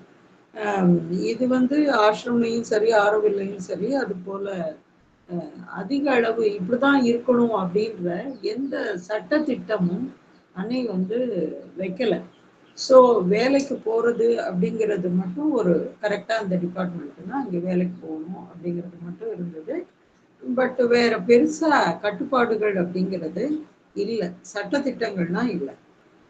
Which would tend to prove that the human race has to pass through a period of rough handling before it is ready to pull itself away more sincerely from its slavery to activity. அப்போ இந்த செயல்பாடுகள்னால அதற்கு அடிமையாக இருக்கிறதுக்கு, அதற்கு அடிமையாக இருக்கதான் நாம பழகி இருக்கோமே தவிர, ஆனா அதுல இருந்து இப்போ அதை வெளியேற்றுறது அப்படிங்கிறது எவ்வளவு ஒரு மோசமான ஒரு விளைவை அது வந்து கொண்டு வருது. ஏன்னா நமக்கு இந்த மைண்டுக்கு வந்து எதையாச்சும் ஒண்ணு கொடுத்துட்டே இருக்கணும். அதுக்கு வந்து ஒரு வேலை கொடுக்கணும். இல்லாட்டி அது என்னது, அந்த மைண்ட் வந்து என்னது, ஈவில் ஒர்க்ஷாப். ஆமா, அது வந்து அந்த ஈவிலோட இதுவா மாறிடும் அது. அதனால அதுக்கு ஏதானும், அதுக்குதான் சாவித்திரியில சொல்லுவாரு பகவான், அந்த இதை வந்து ப்ளீடிங் ரூட்ஸ் அதோட பிச்சு எரிஞ்சதுக்கு அப்புறம் அந்த இடத்த காலியா வைக்கக்கூடாது. இறைவனுடைய அந்த சாநித்தியத்தை பிரசன்ஸா இங்க நிரப்பணும். இல்லாட்டி என்ன ஆகும், வேற ஏதாவது வந்து அதுக்குள்ள உட்காந்துட்டு திருப்பியும் மனிதனை ஆட்டி படைக்கும். அது ரொம்ப முக்கியமானது. So Indeed, the first movement is this: oh, to find the place where one can concentrate, find oneself, truly live without being preoccupied with material things. That is the first aspiration. இதுதான் மீனாட்சி அம்மா சொன்னது. முதல்ல அந்த ஆர்வம், எனக்கு வந்து ஒரு இடம் வேணும், நான் கான்சென்ட்ரேட் பண்ணணும், கொஞ்சம் நேரம் போகணும். நாங்கள் ஆசிரம் அந்த புதுசில் பார்த்தோன்னாக்கா காலையில் இங்கே தான் இருப்போம், மதியானம் அங்கே தான் இருப்போம், நைட்டு தூங்க போகிறதுக்கு முன்னாடி அங்கே தான் இருப்போம். அங்கே இருந்துட்டு 11 மணிக்கு அவங்க வந்து அந்த கதவை சாத்துவாங்க. அப்போ தான் 10:30 மணிக்கு மேலே வெளியில் வரும். வெளியில் வந்து வீட்டில் வந்து தூங்குவோம். திருப்பி காலையில் வந்து 5 மணிக்கு எழுந்துச்சு திருப்பி போய்டுறது முதல்ல. ஸோ இது போல் அந்த ஆர்வம் வந்து அப்போ பார்த்தீங்கன்னா அவ்வளோ அதிகமாக இருந்தது. அதாவது இப்பயும் இருக்கு, இல்லைன்னு சொல்ல. ஆனால் 5 மணிக்கு போகிறது 10:30 மணிக்கு போகிறதெல்லாம் இல்லை இப்போ. So that is the first aspiration. It was even on this basis, at any rate in the beginning, that disciples were chosen. So இந்த வழியில தான் நாங்கள் வந்து சாதகர்களை நாங்கள் வந்து தேர்ந்தெடுத்தோம் அப்படிங்கிறாங்க. But it does not last. இது அதிக நாள் நீடிக்கவில்லை. Things become easy and so one lets oneself go. There are no moral restraints and so one acts foolishly.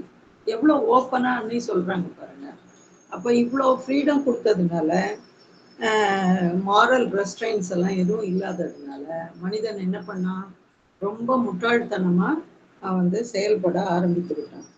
But one cannot even say that there was a mistake in the selection. So தேர்ந்தெடுத்ததில் எந்த தப்பும் இல்லை, ஏன்னா ஒவ்வொருவருடைய ஆர்வம். இப்போ நம்மளுடைய ஆர்வமும் அப்படிதான். ஒரு முன்னாடியெல்லாம் ஒரு 7:30 மணி ஆச்சு அப்படின்னு சொன்னால் எனக்கு அப்படியே அந்த இங்கே ஆரோவிலுக்கு வந்த புதுசில் 7:30 மணி மண்டே, டியூஸ்டே, வெனஸ்டே, ஃப்ரைடே 7:30 ஆச்சுன்னா எனக்கு அப்படியேவும் பரபரான்னு இருக்கும். உட்காந்து அங்கே சமாதி கிட்ட உட்காரணும் போல ஒரு ஒரு உந்துதல் இருக்கும். ஆனால் இவ்வளோ தூரம் வந்துட்டோமே எப்படி போகிறது? அப்படி இருந்தாலும் வாரத்தில் ஒரு 2 தடவையாவது போயிடுறது உண்டு. இன்னொரு நாளைக்கு சொல்கிறேன் அந்த பைத்தியக்காரத்தனமா தான். பட் அந்த அளவுக்கு ஆர்வம், அந்த அளவு அந்த ஆசிரம் அப்படிங்கிறது அது வந்து ஜீவனோட ஒட்டி போன மாதிரி ஆயிடுச்சு. ஸோ அதுக்கப்புறம் அது கொஞ்சம் கொஞ்சமாக வந்து வாரத்துக்கு ஒரு முறை அப்படின்னு சொல்லி இங்கே சாவித்திரி பவனில் ரொம்ப வேலை செய்ய ஆரம்பித்த உடனே ஸோ அந்த ப்ரெசன்ஸை இங்கே கொஞ்சம் கொஞ்சமாக அதை இங்கே கொண்டு வந்து இங்கே ஃபீல் பண்ணி, மாத்ருமந்திரில் கொஞ்சம் ஃபீல் பண்ணி, அது போல் ஆகி கடைசியில் வாரத்துக்கு ஒரு முறையாவது போகிறது அப்படிங்கிறத இப்போல்லாம் இருக்குது, இன்னைக்கு வரைக்கும் இருக்குது. ஸோ ஆனால் ஒரு வாரத்துக்கு ஒரு தடையாவது போகலைன்னா ஏதோ ஒன்று மிஸ் பண்ணுற மாதிரி இருக்கும். இந்த ஆர்வத்தை தான் அன்னை சொல்கிறாங்க எப்பயுமே வச்சுக்கணும். இப்போ உங்கள் எல்லாருக்குமே அது இருக்கும். ஒவ்வொரு மாதமும் 1ஆம் தேதி சொசைட்டிலேருந்து எப்படியும்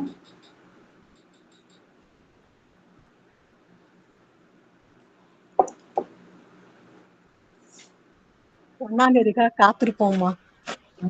எப்படா 1ஆம் தேதி வரும்னு காத்திருப்பாங்க. கிளம்பி வந்துடுறது, நேராக வந்துட்டு ஆசிரமில் இருந்துட்டு டைனிங்கில் சாப்பிட்டுட்டு கொஞ்ச நேரம் அந்த ரோடையே 4 தடவையாவது சுற்றி வருவோம், இல்லையா பானுப்பிரியா? ஆமாம்மா. அங்கேயே கொஞ்ச நேரம் சுற்றி வருவோம். அதுக்கப்புறம் வந்து கிளம்பி வீட்டுக்கு போகிறது. ஸோ அந்த ஒரு உணர்வை வந்து ஒரு மாதத்துக்கு வச்சுட்ருக்கோம். ஒரு 25 நாள் ஆனவுடனே திருப்பி அந்த ஒரு தவிப்பு அப்படின்னு சொல்லுவாங்க, அது வந்துடும். ஸோ அந்த மெத்தடில் தான் வந்து இந்த செலெக்ஷன் நடந்தது. One would be tempted to believe it, but it is not true. Because the selection was made according to a very precise and clear inner indication. இது ரொம்ப முக்கியமானது. எப்படி அதை செஞ்சாங்க அன்னை? அவங்க போட்டோ கொடுத்து அதை அப்ரூவ் பண்ணி தான் அங்க போவாங்க இல்லையா? ஆமா, அப்படி கூட அவ்வளவு ஈஸியா அப்ரூவ் பண்ண மாட்டாங்க. இவர் மகாலிங்கையா சொல்வாரு, நான் வந்து இங்க வந்து யோகம் செய்ய விரும்புகிறேன், நான் வரேன் அப்படின்னு சொன்னாக்கா, நோ நீ இருக்கிற இடத்துல இருந்தே செய்ய அப்படின்னு சொல்லிட்டு நிறைய தடவை அவருடைய அந்த ரிக்வெஸ்ட்டை வந்து டர்ன் டவுன் பண்ணிட்டாங்க. அப்புறம் கடைசியாக ஒரு 4 தடவை 5 தடவைக்கு அப்புறம் தான் ஆனா அவர் வந்துட்டே இருந்தார், தர்ஷனுக்கெல்லாம் கூட வந்துட்டு இருந்தாரு. அப்புறம் ஒரு 5வது தடவையா தான் அக்செப்ட் பண்ணாங்க. ஸோ அப்பயும் வந்து அவர் என்ன பண்ணாரு, அது உங்களுக்கே தெரியும். 6 மாசத்துக்கு ஒரு தடவை போயிடுவார் அவர். இங்க இருப்பாரு, போயிடுவாரு. அப்போ ஒருத்தர் வந்து ஒரு டிசைபிள் சொன்னார் மதர் கிட்ட, இவர் எப்பயுமே இப்படிதான் வராரு, அப்புறமா போயிடுறாரு. இவர் வந்து ஒரு நிலையா ஒரு இடத்துல இருக்கிறது இல்லை அப்படின்னு உடனே, அன்னைனாக்கா ஒரு அந்த அன்பின் அன்னை அப்படிங்கிறது எவ்வளோ இதுவா தெரியுது. அது உனக்கு என்ன தெரியும் அவரை பத்தி அப்படின்னு கேட்டாங்க அன்னை. ஸோ அந்த அளவுக்கு ஒரு ஒரு ஒவ்வொரு இண்டிவிஜுவலோட எல்லா இதுவும் வந்து அன்னைக்கு அவ்வளவு அதை இது பண்ணி வச்சிருந்தாங்க.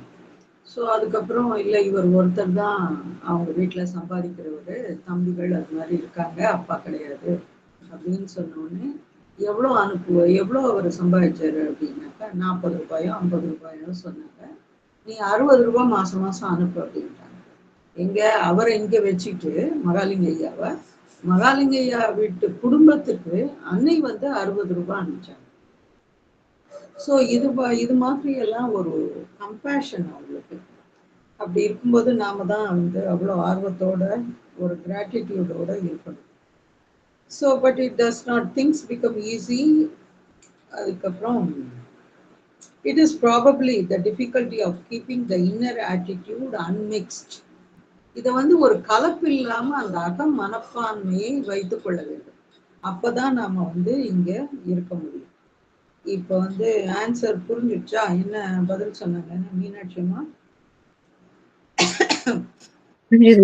It is probably the difficulty of keeping the inner attitude unmixed. This is exactly what Sri Aurobindo wanted, what he was trying for. ஒரு 100 பேர் இருந்தா போதும்னு சொன்னாரு பகவான். ஆனா அந்த 100 பேரும் அது கூட வந்து அதிக நாள் அதுவும் வந்து நீடிக்கல.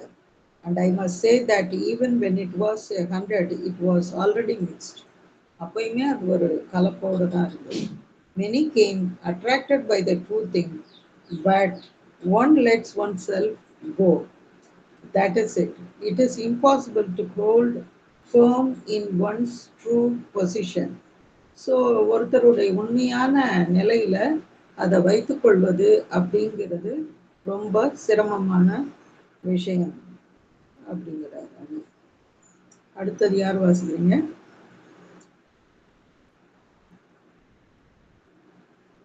யார்கிட்ட புக் இருக்கு? யாரும் படிக்கலன்னா நான் படிக்கிறேம்மா. படிங்க படிங்க மீனாட்சி. நான் வாசிக்கிறேன். படிங்கம்மா.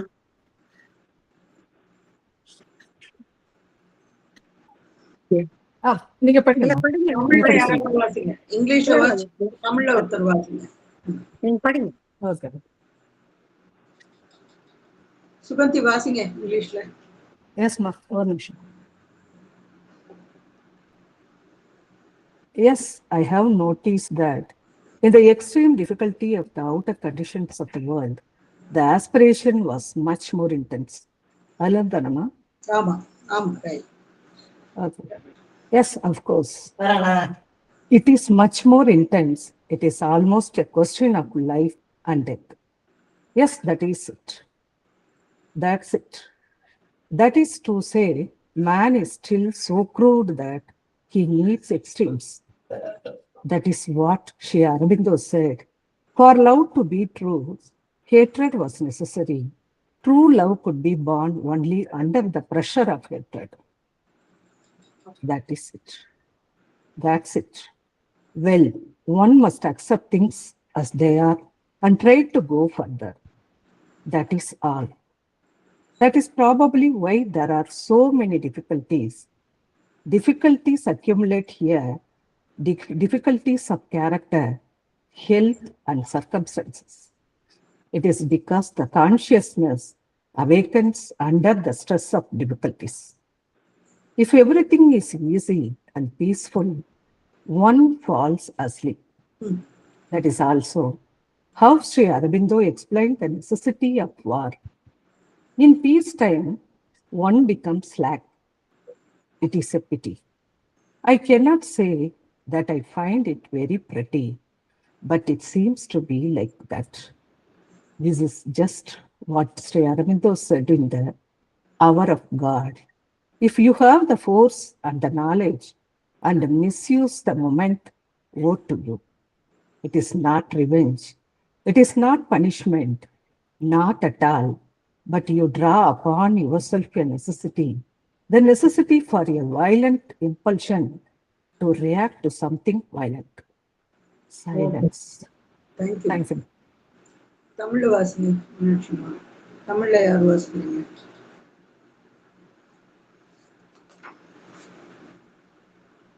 மங்கையர்கரசி தமிழ் புக் இருக்கா? யாரும் படிக்கலன்னா நான் படிக்கிறேம்மா. அம்மா வணக்கம்மா. நானே பிடிஎஃப் பார்த்துதாம்மா படிக்கிறேன். அதனால இந்த தடவை இன்னும் கொஞ்சம் பக்கங்கள் தேவைப்படும்னு நினைக்கிறேன். வழக்கமா சண்முகப்பிரியா எக்ஸ்ட்ரா போடுவாங்க. இந்த தடவை நீங்க படிக்கிறது வந்து இன்னும் கொஞ்சமா இருக்க மாதிரி இருந்தது. அதனால நான் நெக்ஸ்ட் டைம் படிக்கிறேம்மா. தேங்க்யூமா. மீனாட்சி வாசன். ஆம், நான் இதை கவனித்திருக்கிறேன். உலகத்தின் புற நிலைமைகள் உச்ச அளவில் கடினமாக இருந்தபோது ஆர்வம் அதிக தீவிரமாக இருந்தது. ஆம், சந்தேகமில்லை. மிக அதிக தீவிரமாக இருக்கும் வாழ்வா சாவா என்பது போல். ஆம், அதேதான். அதாவது மனிதன் இன்னும் பண்படாதவனாகவே இருக்கிறான். அவனுக்கு மிதமிஞ்சிய செயல்கள் தேவைப்படுகிறது. அதைத்தான் ஸ்ரீ அரவிந்தர் கூறினார். அன்பு உண்மையானதாக இருப்பதற்கு பகைமை தேவைப்பட்டது. பகைமையின் வற்புறுத்தலின் பேரில்தான் உண்மையான அன்பு பிறக்க முடியும். அதுதான் உள்ள நிலைமையை ஏற்றுக்கொண்டு அதிலிருந்து மேலே செல்ல முயல வேண்டும். அவ்வளவுதான். இங்கு நிறைய கஷ்டங்கள் இருப்பதற்கு அதுவே காரணமாக இருக்கலாம். கஷ்டங்கள் இங்கே சேர்ந்து குவிகின்றன. ஒவ்வொருவரின் இயல்பு காரணமாக வரும் கஷ்டங்கள், உடல் நலன், சூழ்நிலைகள் காரணமாக வரும் கஷ்டங்கள், இப்படி. ஏனெனில் கஷ்டங்கள் அழுத்தும் போது உணர்வு விழிக்கின்றது. எல்லாம் எளிதாகவும் அமைதி உடையதாகவும் இருந்து விட்டால் நீ உறங்கி விடுகிறாய். போர்கள் தேவையாய் இருப்பதற்கும் ஸ்ரீ அரவிந்தர் இவ்வாறுதான் விளக்கம் கூறினார். சமாதான காலத்தில் நாம் அசட்டையாய் இருக்கிறோம். இது வருந்தத்தக்க விஷயம். நிலைமை அப்படி இருப்பது நன்றாக இல்லைதான். ஆனால் அப்படி இருப்பதாகத்தான் தோன்றுகிறது. த ஹவர் ஆஃப் காட், இறைவனின் வேளையில் ஸ்ரீ அரவிந்தர் இவ்வாறு கூறினார். உன்னிடம் சக்தியும் ஞானமும் இருந்து நீ அந்த வேளையை தவறாக பயன்படுத்தினால் உனக்கு ஐயோ, அது பழி வாங்குவது அல்ல, அது தண்டனை அல்ல, இல்லவே இல்லை. நீயே ஒரு தேவையை உன் மீது சுமத்திக் கொள்கிறாய். வன்முறையான ஒரு தூண்டுதலின் தேவையை வன்முறையான ஒன்றிற்கு பதிலளிக்க வேண்டிய தேவை. மௌனம். நன்றி. சொல்லுங்க பார்க்கலாம். இப்ப இதை பத்தி மீனாட்சியம்மா, வேற யாராவது? நம்ம ரொம்ப நமக்கு பிரச்சனைகளும் ஆபத்தான சூழ்நிலை இருக்கும்போதுதான் நம்ம இறைவனை ரொம்ப தீவிரமா கும்பிடுவோம். நிறைய வேண்டுதல்கள் செஞ்சு கொள்வோம். இந்த தீ மிதிக்கிறது, அலகு குத்திக்கிறதுன்ற மாதிரி எல்லாம். சோ அந்த அளவுக்கு தீவிரம் தேவைப்படுகிறது மனிதனுக்கு. இல்லைன்னா அவன் மந்த நிலையில போயிடுறான்னு சொல்றாங்க. இந்த போரெல்லாம் வர்றதுக்கு கூட இதுதான் காரணம். குறிப்பா நம்ம சுதந்திர போராட்டம் அந்த இதெல்லாம் வந்தது கூட நம்ம இந்தியர்கள் வந்து ரொம்ப அசட்டையா இருந்துட்டாங்க. பல்வேறு இன்வேஷன்ஸ், அதாவது பல்வேறு அரசர்களுடைய ஆக்கிரமிப்பு, பல்வேறு அந்த பிரிட்டிஷாருடைய ஆக்கிரமிப்பு, இதுக்கெல்லாம் மெத்தனமா மந்தமா இருந்ததுனாலதான் வீறு கொண்டு எழுந்து அதுக்கப்புறமா அந்த உணர்ச்சி வந்து சுதந்திர போராட்டத்துல. Yes, correct, exactly. நம்ம சரியா கேட்கல, ஆடியோ போயிடுச்சு.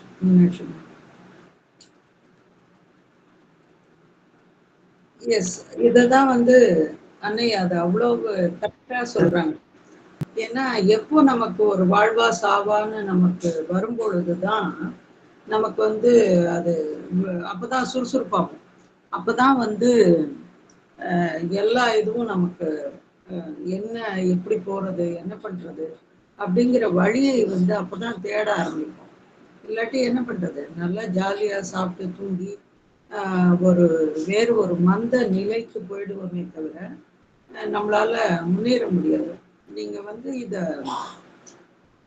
பெரிய பெரிய ஆட்கள்கிட்ட நீங்க பார்த்துருக்கலாம். ஒரு ஃபேமிலியில ஒருத்தர் வந்து ஒரு பெரிய இதை அச்சீவ் பண்ணிட்டாரு அப்படின்னு சொன்னா அதுக்கப்புறம் இருக்கிற ஜென்ரேஷன் எல்லாமே வந்து அப்படியே ஒரு டவுனா தான் போகும். பல உதாரணங்கள் உங்களுக்கு தெரியும், அன்றாட வாழ்க்கையில நம்ம பார்த்துருக்கோம். ஏன்னு சொன்னா அவங்களுடைய சூழ்நிலை, அவர்கள் வந்து படுற கஷ்டம், இதெல்லாம் சேர்ந்து அவங்க அவங்கள வந்து ஒரு முன்னேறுவதற்கு தூண்டுது. அது ஒரு தூண்டுகோலாக இருக்கு.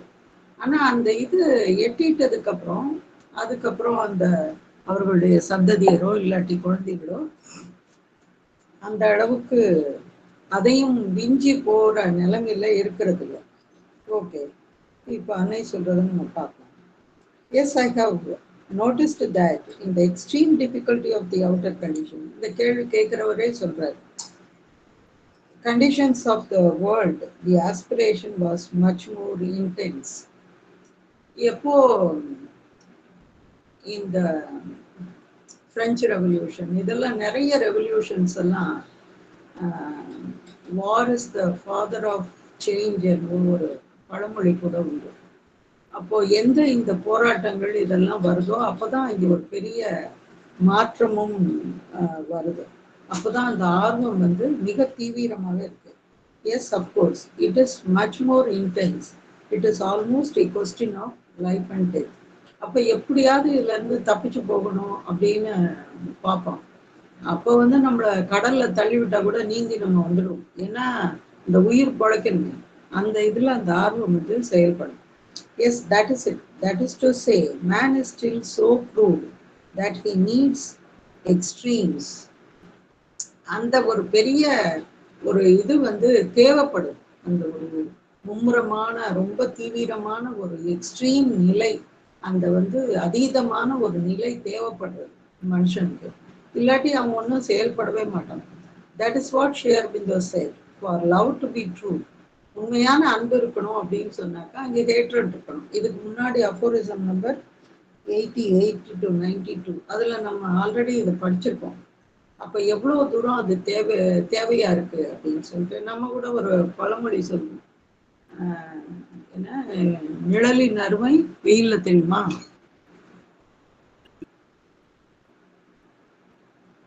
கரெக்டா? ஆமா, நிழலின் அருமை வெயிலில் தெரியும். தெரியும்.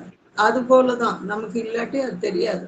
அப்ப எவ்வளவு தூரம் அந்த வெறுப்பு அதெல்லாம் அது வருதோ அந்த அளவு அங்க வந்து அந்த அன்பு அப்படிங்கறது அப்பதான் புரிய வரும். That is it. Well, one must accept things as they are and try to go further. That's all. That is probably why there are so many difficulties. Difficulties accumulate here. கஷ்டங்கள் வந்து இங்க குமிஞ்சு போயிடுது அப்படிங்கிறாங்க அன்னை. எதனால எல்லாம் கஷ்டங்கள் வருது? Character, health and circumstances. 3 விஷயத்துல சிம்பிளா முடிச்சிட்டாங்க. ஒண்ணு கேரக்டர், ரொம்ப வாஸ்தவம். அப்படியே இதை படிக்கும்போது எனக்கு அப்படியே மதர் வந்து அப்படி ஒரு வார்த்தையில சொல்லிட்டு போயிட்டாங்க அப்படின்னு தோணுது. எத்தனை மனிதர்களுடைய அந்த குணாதிசயங்களால எவ்வளவு பெரிய ஒரு குடும்பமே பாதிக்கப்படுறது, இல்லாட்டி ஒரு சமுதாயமே பாதிக்கப்படுறது, இதெல்லாம் நமக்கு தெரியும். கேரக்டர் நிறைய உதாரணம் நான் சொல்லணுங்கிறது அவசியம் இல்லை. 2வது ஹெல்த். இது நமக்கு இன்னும் நல்லாவே தெரியும். அன்றாடம் நம்முடைய உடல் ரீதியான பல பிரச்சனைகள், இல்லாட்டி மீனாட்சி அம்மா கொஞ்ச நேரத்துக்கு முன்னாடி சொன்னாங்க, அது போல சுற்றி இருப்பவர்களுடைய நம்முடைய வாரிசுகளோ இல்லாட்டி நம்மை சேர்ந்தவர்களுடைய அந்த உடல்நிலை. 3வது சூழ்நிலைகள். சூழ்நிலைகளும் ஒரு மனுஷனை எப்படியெல்லாம் இதெல்லாம் அந்த கஷ்டத்தை கொண்டு வருது அப்படின்றது. அதாவது ஒழுங்கா வந்து ஊர்ல ஒரு விவசாயம் பார்த்துட்டு அதுல வர்றத சம்பாதிச்சு அதை எப்படி பெருசாக்குறதுன்னு பார்க்க மாட்டாங்க. என்ன செய்வாங்க, எங்கேயாவது ஒரு வெளிநாட்டுக்கு போயிட்டு அங்கே போய் அந்த வெயில் எப்ப பார்த்தாலும் 40 டிகிரி 50 டிகிரி அடிக்கிற வெயில்ல இருக்கு. கடைசியில அவன் வந்து இறந்து போய் அந்த குடும்பத்துக்கு வந்து அந்த ஆள் கூட கிடைக்காம, அது மாதிரி எத்தனை விஷயங்கள் வந்து பார்க்குறோம். அந்த கஷ்டங்களை எல்லாம் பார்க்கும் பொழுது அப்படியே ஏன் இவங்க இப்படி இருக்காங்க அப்படின்னு எல்லாம் தோணும். இங்கே விட்டுட்டு ஏன் இங்கே போறாங்க அப்படின்னு எல்லாம் தோன்றுவது உண்டு. இதுதான் இந்த கஷ்டங்களுக்கு காரணம். It is because the consciousness awakens under the stress of difficulties. அந்த கஷ்டத்தோட அந்த அழுத்தம் அதிகமாகும்போது தான் என்ன ஆகுது, நம்முடைய உணர்வு வந்து அப்பதான் செயல்பட ஆரம்பிக்குது, அப்பதான் அது விழித்து கொள்கிறது. இஃப் எவ்ரிதிங் எல்லாம் ஈஸியாகவும் பீஸ்ஃபுல்லாகவும் இருந்துச்சுனாக்கா என்ன செய்வோம், நம்ம பேசாம தூங்குவோம். 3 நேரம் யாராவது சாப்பாடு கொடுத்துட்டானாக்கா சாப்பிட்டு பேசாம தூங்குவோம். That is also how Sri Aurobindo explained the necessity of war. யார் சொன்னாங்க, பானுப்பிரியா சொன்னாங்களா, யார் சொன்னாங்க, மீனாட்சி அம்மா சொன்னாங்க. நம்ம வந்து எவ்வளோ ஒரு அடிமைத்தனம் பட்டு நம்முடைய உணர்வுகள்லாம் போய் ஒரு அந்த அடிமையோட மனநிலையில இந்தியா இருந்தப்போ இது போல பகவான் போன்ற தலைவர்கள் வந்து நம்முடைய இதையெல்லாம் தூண்டி விட்டு நாம இப்படி இருக்கக்கூடாது, எதுக்கும் பயப்படக்கூடாது அப்படிங்கிறதையெல்லாம் சொல்லி கொடுத்து இன்னைக்கு வந்து இந்தியா இந்த நிலைமையில இருக்கு. So in peace time one becomes slack. அது அப்படியே ஒரு ஸ்லாக்னஸ் வந்துருக்கு. It is a pity. I cannot say that I find it very pretty, but it seems to be like that. அதுக்காக வார் வரணுமா அப்படின்னாக்கா ஐயோ அதெல்லாம் இல்லை. ஆனா மனுஷன் வந்து இப்படிதான் இருக்கான் அப்படிங்கிறத சொல்றாங்க. This is just what Sri Aurobindo said in the Hour of God. If you have the force and the knowledge and misuse the moment, எல்லாமே நமக்கு கொடுக்கப்படுது. நமக்கு ஞானம், அதுக்கப்புறம் சக்தி, எல்லாத்தையும் பகவானும் அன்னையும் கொடுக்குறாங்க, கொட்டுறாங்க. ஆனா நம்ம என்ன பண்றோம், அதை வந்து ஒரு தவறாக உபயோகிக்க அதை ஆரம்பிச்சிடும். It is not revenge, it is not punishment, not at all, but you draw upon yourself a necessity, the necessity for a violent impulsion to react to something violent. So அந்த தூண்டுதல் தான் நம்மளை வந்து நம்முடைய உணர்வை விழிக்க செய்து அதுக்கப்புறம் நம்மளை செயல்பட வைக்குது. ஸோ அதனால இந்த வார் அதெல்லாம் வந்து ஒரு கட்டத்துல மனிதனுக்கு அது தேவையாக இருக்குது, அவனுடைய முன்னேற்றத்துக்கு அதுதான் வந்து ஒரு அடிப்படையாக கடைசியில் அமைது. யாராவது ஏதாவது சொல்லணுமா? ஆமா, இந்த இப்ப ஃபர்தர் ஸ்டேட்மெண்ட்டுக்கு வந்துட்டாங்க mother. But because it is hard, therefore it must be attempted and accomplished. ஆமா ஆமா, எல்லாம் கஷ்டமா இருக்கிறதுனாலே அதை விட்டுறக்கூடாது. அப்பதான் நம்ம வந்து அதை போராடி அந்த மாதிரி ஒரு கஷ்டம் வரும்போது we are pressed and we bounce. அப்பதான் அதை செய்வோம். இப்ப வந்து ரொம்ப கஷ்டமான நிலைமையில இருக்கிற ஒரு பையன் தான் ரொம்ப படிச்சு குடும்பத்தை முன்னாடி கொண்டு வரணும்னு சொல்லிட்டு வந்துடுவான் இல்ல. ஆனா எல்லா சௌகரியங்களும் இருக்கிறவங்க அது கொஞ்சம் கம்மி தான் இல்லையா? ஸோ அப்படிதான் எல்லா இடத்துலையும் அப்படிதான். இல்லாட்டி அவங்களுக்கு ஒரு கோல் அப்படின்னு வச்சுக்கிட்டாங்க, அப்போ அதை அச்சீவ் பண்றதுக்கு தேவையான முயற்சிகளை அவங்க எடுப்பாங்க. இங்க வந்து ஆரோவிலம் ஆசிரமம் அதுக்காக இல்லை, இது வந்து இந்த ஆன்மாவை கண்டுபிடிப்பதற்காக ஏற்படுத்தப்பட்ட ஒரு அமைப்பு அது. அதனால இது வந்து இங்க எந்த வேலை செஞ்சாலும் இட் இஸ் அ ஜாய். அது வந்து ஒரு ஆனந்தம். பெருக்கினாலும் சரி, தொடச்சாலும் சரி. இப்ப எல்லாரும் சாவித்திரிப்பான்ல நாங்க எல்லாரும் பெருக்கிறோம், இதை துடைக்கிறோம், எல்லா வேலையும் எல்லாரும் செய்யதான் செய்யறோம். ஸோ ஆனா இட் இஸ் அ ஜாய். ஏன்னா அது இறைவனுக்கு செய்யப்படுகிற ஒரு வேலையாக அதை கருதுவதால் அதை வந்து செய்யணும். நம்முடைய அந்த வளர்ச்சிக்கு, அக வளர்ச்சிக்கு அது வந்து ரொம்ப உதவியா இருக்கு. ஓகேவா? அடுத்த வாரம் பார்க்கலாம். ஸோ போன் ஃபெத் எல்லாருக்கும் பிறந்த நாள் வாழ்த்துக்கள். தேங்க்யூமா போன் ஃபெத். ஓகே, நன்றி. Gratitude, Sri Ma Bhagavan. Thank you, Ma. Thank you all.